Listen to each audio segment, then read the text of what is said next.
de savoir qu'on pourra voir Umberto Tozzi de notre côté aussi des Alpes.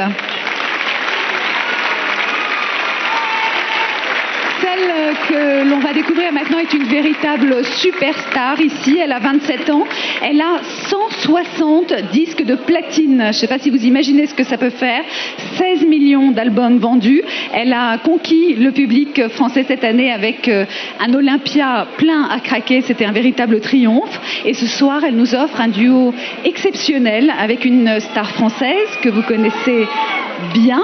Elles ont en commun une carrière internationale et une voix absolument envoûtante. Ce soir, pour la première fois, elles vont chanter ensemble.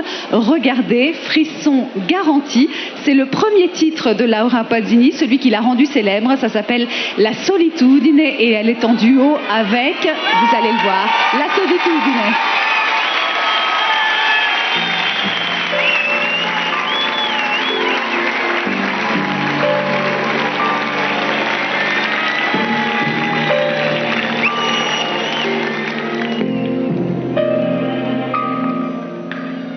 Marco se n'è andato e non ritorna più. E il treno delle 7:30 senza lui è un cuore di metallo senza l'anima.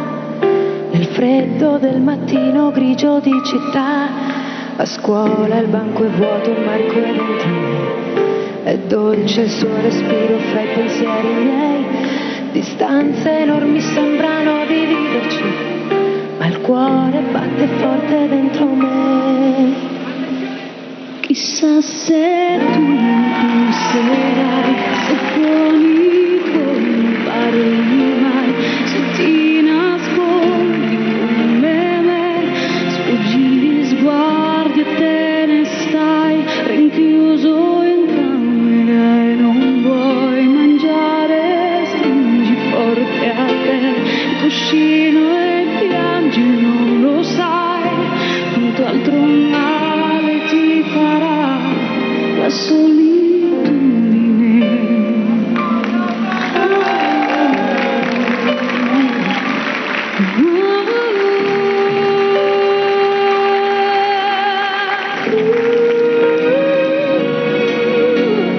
Marco nel mio diario una fotografia, ha gli occhi di bambino un poco timido, la stringo forte al cuore, sento che ci sei, fra i compiti di inglese e matematica